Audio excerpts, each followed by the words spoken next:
দেৱতা খবৰ সিটো পৰম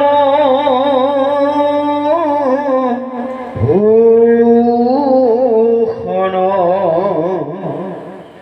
কদাচিতো তাক নপা বয়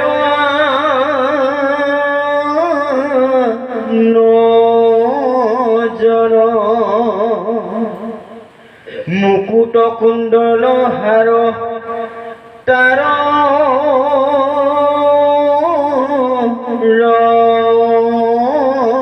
বলয় নানাবিধ অলংকাৰ কৰি গয়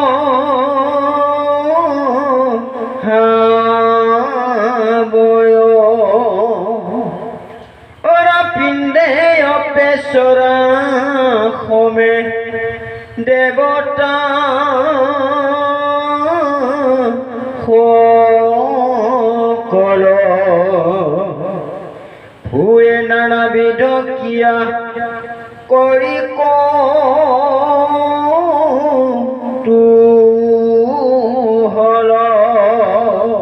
জয় কৃষ্ণ। এতিয়া জম্বু নদীখনৰ এটা বিশেষত্ব, কাৰণ দিব্যফলৰ পৰা সৃষ্টি হোৱা নদী ভগৱন্তৰ আশীৰ্বাদত। গতিকে সেই নদীৰ পৰা ওলোৱা যিবোৰ মণিমুকুতা সুবৰ্ণ, সেই সুবৰ্ণবিলাক অৰ্থাৎ সোণৰ পৰাই দেৱতাসকলে আভূষণ তৈয়াৰ কৰিছে, অৰ্থাৎ তেওঁলোকৰ সেইবোৰ ভূষণ পৰম ভূষণ স্বৰূপ। গতিকে তেওঁলোকে অলংকাৰ তৈয়াৰ কৰি সেইবিলাক তেওঁলোকে কি কৰিছে, পৰিধান কৰিছে। ইয়াতে উল্লেখ কৰিছে দেৱতাসকলৰ সিটো পৰম ভূষণ কদাচিতো তাক নপাবই আনজন। তাৰ পৰা উৎপন্ন হোৱা যিবোৰ আভূষণ অলংকাৰ সেইবোৰ কেৱল দেৱতাসকলৰহে সম্পদ, কাৰণ দেৱতাসকলৰো তেওঁলোকো হ'ল ভগৱন্তৰে এটা অংশস্বৰূপ। গতিকে সেইবোৰ বস্তু, কিছুমান বস্তু আচলতে সকলোৰে কাৰণে নহয়।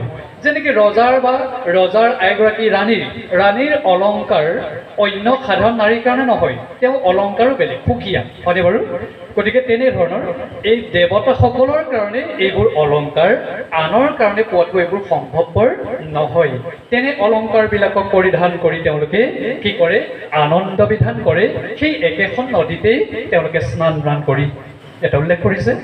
আৰু এটা উল্লেখ কৰিছে ইয়াতে, আদিত্যৰ ৰশ্মি বায়ু সংযোগে বহয়ে জম্বু নদে সুবৰ্ণ সকল তাৰ হৈ। আদিত্যৰ ৰশ্মি আৰু বায়ু অৰ্থাৎ সূৰ্যৰ ৰশ্মি আৰু বায়ুৰ সংযোগতে হেনো এনেকুৱা আভূষণবিলাকৰ সৃষ্টি হয়, আৰু সেইবিলাক দেৱতাসকলে গ্ৰহণ কৰে। সেইখন যমুনা নদীৰ জলৰ ধাৰাৰ যি সুবাস, সেই সুবাস হেনো ফুলৰ সুবাসৰ নিচিনা মলমলীয়া। গতিকে সেই ফুলৰ সুবাস যেনেকৈ ল'লে তাৰ সুবাসটো অন্য সকলেও পায়। আজিকালি সেই ফুলৰ পৰা নানা তৰহৰ সুগন্ধি দ্ৰব্যবিলাক তৈয়াৰ কৰিছে আধুনিক বিজ্ঞানে, হয়নে বাৰু? যাক আমি চেণ্ট বুলি কওঁ, হয়নে বাৰু? নানা তৰহৰ সুগন্ধি দ্ৰব্য। গতিকে এনেকুৱা সুগন্ধি দ্ৰব্যবিলাক তৈয়াৰ হৈছে সেইখন দিব্য যমুনা নদীৰ জলৰ ধাৰাৰ পৰা। যি সুগন্ধিবিলাক, অৰ্থাৎ যিখন নদীত স্নান কৰিলে স্বৰ্গৰ অপেশ্বৰসকলৰ শৰীৰবিলাক বৰ যোজন দূৰলৈকে কি হয়, সুগন্ধি বা আঁতৰ ঘঁহি লোৱাৰ নিচিনাকৈ গোন্ধায়। ইয়াতে উল্লেখ কৰিছে তেওঁলোকে সেইবিলাক কি কৰে, সেই নদীত স্নান কৰে, আৰু তেওঁলোকৰ বেলেগ সুগন্ধি লোৱাৰ কোনো প্ৰয়োজন নাথাকে। সেইটো দিব্য এটা সুগন্ধি ইয়াতে উল্লেখ কৰিছে। কৈছে এনেকৈ, দেৱগণ গয়াতাত মধু কৰে পান মত্ত হইয়া কিৰা কৰি ফুৰে নানা স্থান। তাসম্বাৰ মুখৰ সুৰভি বায়ু যায় সতেক প্ৰহৰ পথ জুৰিয়া গন্ধাই। সতেক প্ৰহৰ পথ অৰ্থাৎ এক প্ৰহৰ, এই যে আমাৰ যিটো আমাৰ প্ৰহৰৰ হিচাপ আছে নহয়, আমাৰ গোটেই 24 ঘণ্টাত 8টা প্ৰহৰ বুলি কয়, হয়নে বাৰু? অষ্টপ্ৰহৰ। গতিকে সেই তাৰ এটা হিচাপ আৰু, যেনেকৈ যোজন, 1 যোজন 2 যোজন, হয়নে বাৰু? গতিকে সেই তেনেধৰণৰ এটা নিৰ্দিষ্ট দূৰত্বলৈকে এই সুগন্ধিবিলাক বিয়পি যায়, আৰু দেৱতাসকলে বুজি পায় যে এইটো কিহৰ সুগন্ধি।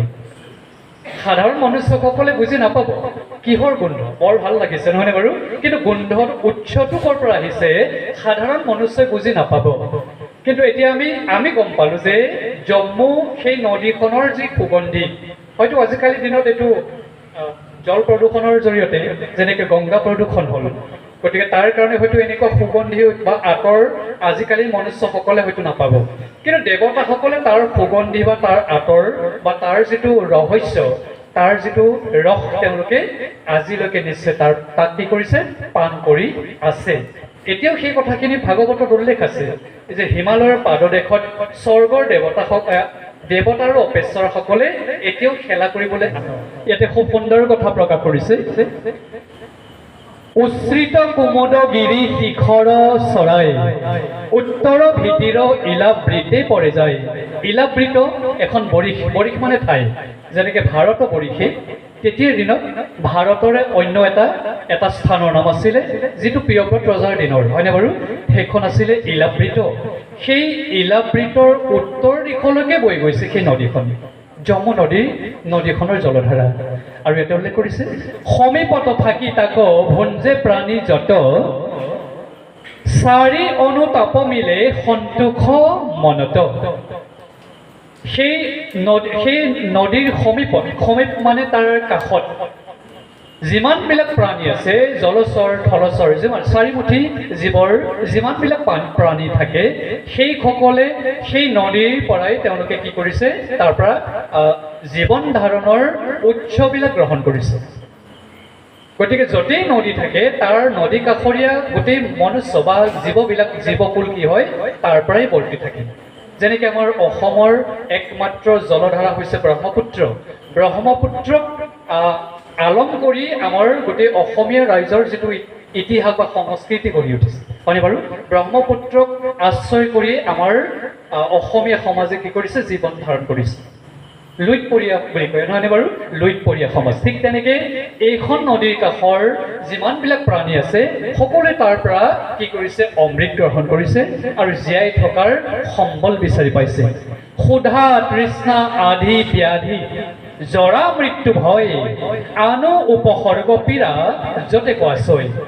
যিমানবিলাক উপসৰ্গ মানে যিমানবিলাক ইত্যাদি হয়, যে ইটো সিটো বহুতো, এই যে বেমাৰ আজাৰ যিমানবিলাক আৰু অশান্তি বহু ধৰণৰ নে বাৰু, তাক উপসৰ্গ বুলি কোৱা হয়। গতিকে এই যিমানবিলাক আছে সকলোখিনি তাতেই আছে, অৰ্থাৎ তাৰ পৰাই সঞ্জীৱনী শক্তিও পোৱা যায় আৰু তাৰ পৰা বাকীখিনিও পোৱা যায়। আৰু উল্লেখ কৰিছে, গোচে হবে সিটো শুদ্ধ দ্ৰব্যৰ ভোজনে, যিয়ে মানে থাকে প্ৰজা আনন্দিত মনে। গতিকে সেই নদী কাষৰীয়া সেই ভক্ত বা প্ৰাণীসকলে যি শুদ্ধ দ্ৰব্য গ্ৰহণ কৰে, তেওঁলোকে জীয়াই থকালৈকে আনন্দেৰে জীয়াই থাকিব পাৰে। এইখিনিতে এটা আমাৰ আহাৰ সম্পৰ্কীয় এটা তাৎপৰ্যৰ কথা উল্লেখ কৰা হৈছে। যেতিয়ালৈকে আমি শুদ্ধ আহাৰ ব্যৱহাৰ কৰোঁ, যেতিয়াৰ পৰাই আপুনি শুদ্ধ আহাৰ গ্ৰহণ কৰিবলৈ আৰম্ভ কৰিছে, তেতিয়াৰ পৰাই আপোনাৰ বেমাৰ আজাৰবিলাক কমি গৈছে। এইটো কথা আপুনি নিশ্চয় মন কৰিছে, হয়নে বাৰু? জয় কৃষ্ণ। ইয়াতে উল্লেখ কৰিছে, ইয়াৰ নামেই হৈছে শুদ্ধ আহাৰ। যিটো আহাৰ গ্ৰহণ কৰিলে আপোনাৰ মন প্ৰফুল্লিত হয়, আমাৰ ইজন নহয় সিজনৰ, আমাৰ মন প্ৰফুল্লিত হয়, লগতে তেওঁতো হাঁহি থাকে, নহয় জানো? গতিকে মন আনন্দিত হয়, কোনো পেটৰ অসুখ নহয়। গতিকে সেইখিনি হ'ল শুদ্ধ আহাৰ। জয় কৃষ্ণ। গতিকে এই আহাৰ যেতিয়ালৈকে গ্ৰহণ কৰে আপোনাৰ মন আনন্দিত হয়। ধৰি লওক আজি আপুনি সন্ধিয়াৰ সাঁজ খাব বা ৰাতিৰ সাঁজ কাইলৈ গম পাব আপুনি। আজিৰ সাঁজ কেনেকুৱা আছিল আপুনি কাইলৈ গম পাব, যেতিয়া আপুনি নিত্য কৰ্ম কৰিবলৈ যাব। জয় কৃষ্ণ। হয়নে বাৰু? বৰ ভাল আছিল দেই, আজি ইমান সুন্দৰ, কোনো অসুবিধা কৰা নাই। এইটো ব্যাখ্যাৰ প্ৰয়োজন, সকলোৱে বুজি পাইছে, মাত্ৰ বাবাটোৱে বুজি নাপাব। আমাৰ তেওঁ দেউতাক আছেনে, বুজাই পাব। জয় কৃষ্ণ। হয়, গতিকে চাওক, ইয়াতে কৈছে তেওঁলোকে শুদ্ধ আহাৰ গ্ৰহণ কৰিছে, সেই যমু নদীৰ কাষৰ প্ৰাণীবিলাকে। গতিকে সকলোৱে জীয়াই থকালৈকে আনন্দ মনেৰে জীয়াই আছে। তাৰমানে কি? তেওঁলোক নিৰোগী জীৱন এটা যাপন কৰিব পাৰিছে। গতিকে যিসকলৰ নিৰোগী জীৱন এটা আৰম্ভ হৈ আছে বা হৈ আছে বৰ্তমানো, তেওঁলোক আচলতে ভাগ্যৱান। তেওঁলোকে এইটো কথা ভালকে জানে, তেওঁলোকে আহাৰটো কণ্ট্ৰল কৰিব জানে বা ডায়েট নিয়ন্ত্ৰণ কৰিব জানে। আৰু ভাগৱতৰ মতে আহাৰ গ্ৰহণ কৰিলেতো আৰু কিবা তাৰ সেইটো কি কয় তাৰ যিটো উপকাৰিতা সেই উপকাৰিতাটো আৰু বেছিকৈ পাব হয়নে বাৰু গতিকে এইখিনি কথা ইয়াত উল্লেখ কৰাৰ কাৰণে আমি প্ৰসংগটো অকণমান টানি আনিলোঁ